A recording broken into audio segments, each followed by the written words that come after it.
جیسے علماء سے مراد جن علماء نے جو احادیث کی تشریح کی ہے ان میں امام نووی, امام ابن قدامہ رحمہم اللہ, ان علماء کی تحقیق ہے کہ سجدہ شکر کرنا یہ جو ہے کوئی واجب یا فرض تو نہیں ہے لیکن مستحب ہے. اگر آپ کرتے ہیں تو یہ بہتر ہے, افضل رہے گا, لیکن اگر آپ نہیں کرتے تو بھی کوئی حرج نہیں ہے.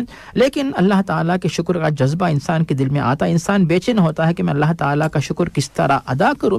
وہ محبت ایسی ہوتی ہے کہ آپ کو سجدے میں لے کے چلی جاتی ہے, یا پھر کم از کم اگر سجدے کا موقع نہیں ہے تو الحمدللہ کوئی بندہ کہتا ہے کہ اللہ اکبر سبحان اللہ, کوئی نہ کوئی طریقہ ہوتا ہے, یا اپنی جیب میں کچھ بھی ہو کچھ نہ کچھ خیرات کے طور پہ دے دیتا ہے. تو اس طرح جو ہے انسان شکر ادا کرنے کے لیے بے چین ہوتا ہے. اسی کا ایک طریقہ جو ہے سجدہ شکر ہے. تو سجدہ شکر آپ ادا کریں, اور اگر سجدہ شکر کے ساتھ ساتھ یا اس کے بغیر موقع نہیں ملا تو جو طریقے ہو سکتے ہیں اللہ کا شکر آپ ادا کریں اور ثواب حاصل کریں. اور یاد رکھیں لئن شکرتم لازیدنکم, اگر تم اللہ تعالیٰ کا شکر ادا کرو گے اللہ تعالیٰ مزید نعمتوں سے نوازے گا. تو پھر اس بات کو ذہن میں رکھیں, آپ جو ہے اس شکر گزاری کا بھرپور فائدہ اٹھائیں. جیسے بھائی جزاک اللہ خیرن. اور سجدہ تلاوت کے بارے میں دوسرا سوال تھا ان کا کہ کیا سجدہ تلاوت صرف آپ خود تلاوت کر رہے ہیں اس وقت کرنا ہے, یا یہ کہ آپ نے تلاوت سنی ہے ویڈیو پر یا آڈیو پر, وہ اس کے بعد اس میں سجدے کی تلاوت کی آیت آئی ہے تو اس کو سجدہ کیا جائے گا؟ اگر تاخیر کر دیتے ہیں کیا اس میں کوئی قباحت ہے؟ اس صاحب سجدہ تلاوت کے سلسلے میں علماء کی تحقیق یہ ہے کہ سجدہ تلاوت جو ہے یہ سنت مؤکدہ ہے, اس کی پابندی آپ کریں, اس کو چھوڑنے کی عادت نہ ڈالیں. اور جو بندہ تلاوت کرتا ہے وہ شخص خود جو ہے سجدہ کرے, اور جو شخص سنتا ہے اس تلاوت کو وہ بھی سجدہ کرے. اور یہ چونکہ واجب نہیں ہے, اس کے بارے میں صاحب بھائی نے دلیل پیش کی. بخاری میں حدیث مروی حضرت عمر بن خطاب رضی اللہ عنہ ایک جمعے میں جو ہے خطبے کے دوران سجدہ تلاوت جو آیت ہوتی ہے وہاں پہ اس آیت کی تلاوت کی اور ممبر سے اتر کر سجدہ کیا. دوسرے جمعے میں اسی آیت کی تلاوت کی مگر سجدہ نہیں کیا, اور بتایا کہ میں نے ایک دفعہ سجدہ کیا دوسری دفعہ سجدہ نہیں کیا, یہ بتانے کے لیے کہ یہ سجدہ تلاوت واجب نہیں ہے بلکہ یعنی یہ مطلوب ہے. مطلوب کا مطلب یعنی علماء کی تحقیق ہے کہ سنت مؤکدہ ہے, افضل ہے, بہتر ہے, اس کو جان بوجھ کے نہ چھوڑے. یہ ہوگی صاحب بھائی پہلی بات. دوسری بات, اگر جو بندہ تلاوت کر رہا ہے آپ اس کی تلاوت سننے کے لیے بیٹھے ہیں, اگر وہ سجدہ کرتا ہے آپ بھی سجدہ کریں, وہ نہیں کرتا ہے پھر آپ کو اختیار ہوتا ہے کہ آپ سجدہ کریں یا نہ کریں. تیسری بات یہاں پہ یہ ہے کہ جو تلاوت ریڈیو پہ ٹی وی پہ یا موبائل فون پہ اگر آتی ہے اس کے اندر آپ کو اختیار, اگر آپ کرتے ہیں ٹھیک ہے, نہیں کرتے اس پر کوئی اس پہ محاسبہ نہیں ہوگا, چونکہ ابتدا سے ہی یہ چونکہ فرض یا واجب نہیں ہے, سنت یا موقع. اگر آپ جو ہے موقع ملتا ہے تو کرے, موقع نہیں ملتا ہے تو نہ کرے, لیکن کرنے سے ثواب اور اجر زیادہ حاصل ہوتا ہے. لیکن اس میں اس کی خزا نہیں ہوتی صاحب کہ کوئی بندہ یہ سوچے کہ اب میں نے تلاوت اب سن لی, تلاوت اب کر لی, اس کے بعد فرصت سے جا کر سجدے تلاوت کروں گا, تو اس طرح نہیں ہو سکتا. اس کا ثبوت ہمیں نہیں ملتا ہے. اگر سجدہ آپ نے وقت پہ نہیں کیا ساخط ہو چکا, اس میں حرج نہیں ہے, جب موقع ملتا ہے کر لیجئے, نہیں موقع ملتا ہے ساخط ہوتا ہے, اس کی کوئی قضا وغیرہ وغیرہ کا ذکر ہمیں نہیں ملتا ہے. جزاک اللہ خیرن. اور اگلا سوال مسلم صاحب کا سوال کہ رازدار رسول حضرت حذیفہ کے حوالے سے کہ وہ 12 منافقین کے نام اللہ کے رسول نے انہیں بتائے تھے, تو کیا وہ نام جاننا چاہیے یا جانے جا سکتے ہیں؟ جی صاحب بھائی صحیح مسلم میں یہ بات مروی ہے حضرت حذیفہ سے, یہ بات مستند ہے, لیکن چونکہ حضرت حذیفہ نے خود صحابہ کرام نے خود اس کا ذکر نہیں کیا تو صاحب بھائی نے بہت اچھی بات پیش کی کہ ایسے معاملات میں ہم جانے کی ضرورت نہیں ہے, ہم اس بارے میں زیادہ جو ہے توجہ نہ دیں, بلکہ ہماری توجہ یہ ہونی چاہیے کہ ہمیں اللہ و رسول کی طرف سے کون سی تعلیم ملی ہے. اور جہاں تک ان 12 منافقین کے بارے میں جو علماء کی تحقیق ہے وہ اس کا ذکر کسی روایت میں 12 کسی میں 14 کا ذکر ہمیں ملتا ہے. تو یہاں پر ایک بات یہ ہے کہ غزوہ تبوک کے موقع پر بعض افراد نے نبی کریم پر اچانک حملہ کر کے نعوذ باللہ یعنی آپ کو نقصان پہنچانے کی ناپاک سازش کی تھی. تو علماء جو ہے اس طرف جو ہے اس کو منسوب کرتے ہیں کہ یہ ان منافقین کی چال و سازش تھی, ان کی مکاری تھی جو کہ نبی کریم کو ضرر و نقصان پہنچانا چاہتے تھے, تو اس سے مراد وہ منافقین ہیں. تو اس میں ایک قول یہ بھی ہے. تو اس اعتبار سے جو اس کے اندر جانے کا فائدہ کچھ نہیں صاحب, اگر ہم اس میں تحقیق بھی کریں پہنچیں گے نام نکالیں گے تو صاحب نے یہی بتایا جو بات پیش کی کہ اس کا ہمیں کوئی فائدہ ملنے والا نہیں ہے, ان کے بارے میں ہم سے کوئی محاسبہ ہونے والا نہیں ہے, تو ہم اپنے طور پر جو ہو سکتا ہے عمل کریں اور نجات حاصل کرنے کی کوشش کریں. جسے بھائی جزاک اللہ خیرن. اور مسلم ہے کہ دوسرا سوال کہ امام مسلم نے امام بخاری سے کیوں احادیث کوئی نہیں لی، کیوں نہیں لی؟ جی صاحب، جہاں تک امام مسلم رحمہ اللہ نے امام بخاری رحمہ اللہ سے احادیث کو نہیں لیا تو یہ ان کے اختیار کی بات ہے. وہ چاہتے تھے کہ زیادہ تحقیق ہو، زیادہ محققین سے ملے، زیادہ روات سے ملے، زیادہ مستند راوی اس امت کو ملے اور ان سے احادیث مروی ہوں. تو یہ ان کا ذاتی معاملہ ہے اور اس کی وجہ سے امت کا کچھ نقصان تو نہیں ہوا، امت کا فائدہ ہوا کہ اس امت میں زیادہ مستند راوی تھے، جن سے کئی مستند راویوں سے امام بخاری رحمہ اللہ نے روایات کو لیا اور کئی مستند راویوں سے امام مسلم رحمہ اللہ نے احادیث کو لیا. تو اس میں جو ہے ان کی تحقیق ہے، اور اگر وہ امام بخاری سے ہی لے لیتے تو ان کی تحقیق کم ہو جاتی. انہوں نے سوچا ہوگا کہ میں اور مزید تحقیق کروں گا، مزید محنت کروں گا اور اس امت کو جو ہے مزید روایات جو ہے وہ پہنچاؤں گا. تو امام بخاری سے ہٹ کر کئی روایت ایسے ہیں جو امام مسلم کے پاس، جو بخاری کے پاس نہیں ہے. تو اس طرح علم میں اضافہ ہوا جس کی وجہ سے جو ہے دین کا فائدہ ہوا، امت کا فائدہ ہوا. اس پر ہمیں خوش ہونا چاہیے، اس میں ہمیں پریشان ہونے کی ضرورت نہیں ہے. جسے بھائی جزاک اللہ خیر. وقاص بھائی کا سوال اہلیہ کے حوالے سے کہ 3 سال سے وہ میکے میں ہیں اور ان کے والدین انہیں آنے نہیں دے رہے، پراپرٹی بھی لے لی ہے اور اس کا کوئی پریشانی بھی نہیں ہے، دے دی، لیکن ساتھ میں یہ کہ یہ بھی بتا دیا کہ میں پہلے کچھ عیوب کا شکار تھا یا غلطی کا شکار تھا، اب میں اصلاح ہو گئی ہے، لیکن اب کس طرح اپنی اہلیہ کو واپس لے کے آئیں، کیا کر سکتے ہیں؟ جس صاحب بھائی، جہاں تک موصوف کی شادی ہوئی، شادی سے پہلے اس لڑکی کے والدین کو موصوف کے بارے میں معلوم تھا کہ آپ کیسے ہیں اور اپنی لڑکی کو ان کے پاس دینے کے لیے، شادی کرنے کے لیے مطمئن ہوئے، تیار ہو گئے.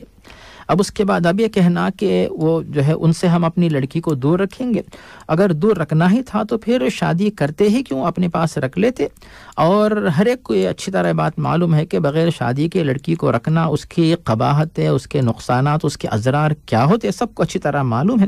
اسی لیے کوئی بھی ماں باپ اپنے گھر میں لڑکی جب جوان ہوتی ہے بغیر شادی کے نہیں رکھتے، بلکہ جب شادی کا وقت آتا، عمر آ جاتی ہے تو شادی کر دیتے ہیں. اور یہی اللہ و رسول کا حکم ہے، اللہ و رسول کی تعلیم ہے.